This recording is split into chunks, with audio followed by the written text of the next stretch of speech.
up, y'all? It's your favorite sneaker reviewer here again, Academy of Kicks. I got another real versus replica comparison for you.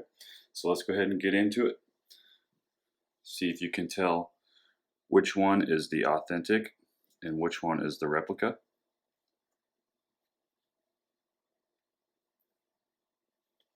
So there's the first shoe. And here's the second one.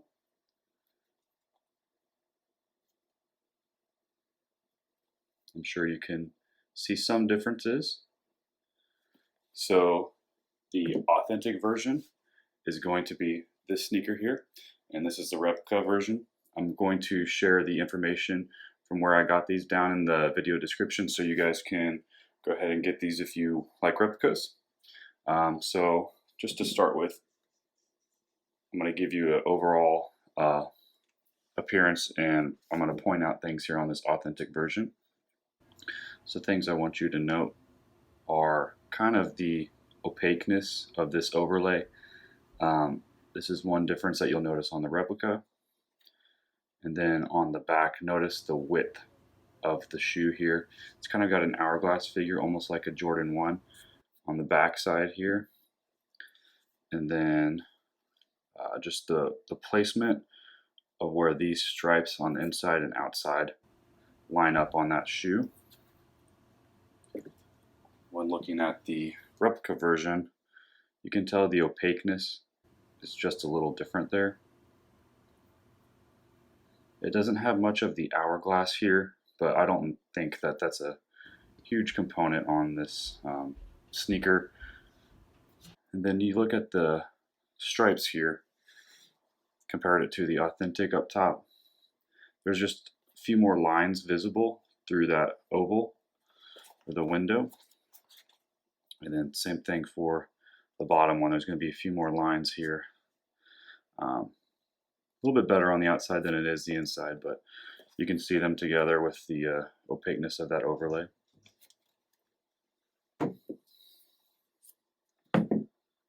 Next thing I want to get into here is the tongue. You can hardly tell on this one the underlay. There's a couple lines there towards the tip of the tongue. When you look at the replica version, those lines are a little more visible. Nothing significant, but that might be probably the most noticeable thing between the two. Other than that, all of the prime knit is really good, and it's on point here. Comparing that to the authentic version. So there's the prime knit. You can tell that pattern is basically identical. The midsole and outsole are basically identical. So this one might feel just a little bit softer, but the color is on point there.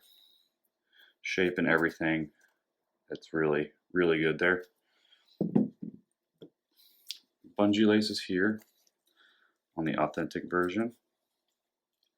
So you can see how that's stitched there on the top and bottom. And they both came with extra laces.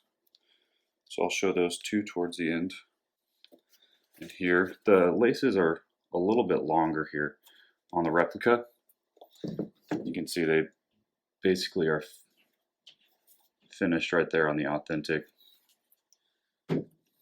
But nonetheless, you can still cut them off and go with the extra laces. See if I can get this to focus. There you go. So there's the stitching on the replica infinity lace. This one came with, the authentic came with tissue paper.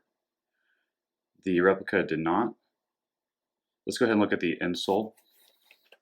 Okay, so up top, here's the authentic. Here's the replica.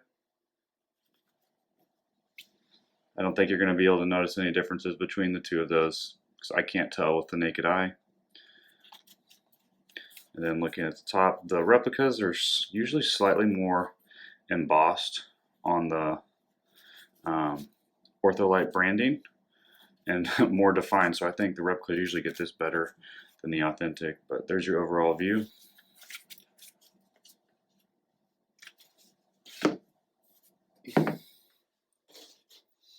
Here's the authentic tag,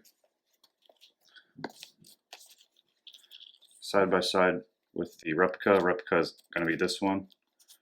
So you can tell there's some differences on the tags, as there always is, but pretty decent. One thing that really surprised me with the authentic sneaker here is that I ran it through the CheckCheck app and it actually passed and came back as an authentic. So these reps are getting so good now, like when you authenticate them online, you're never going to be able to tell if they're authentic or not. So yeah, let's get the on foot view.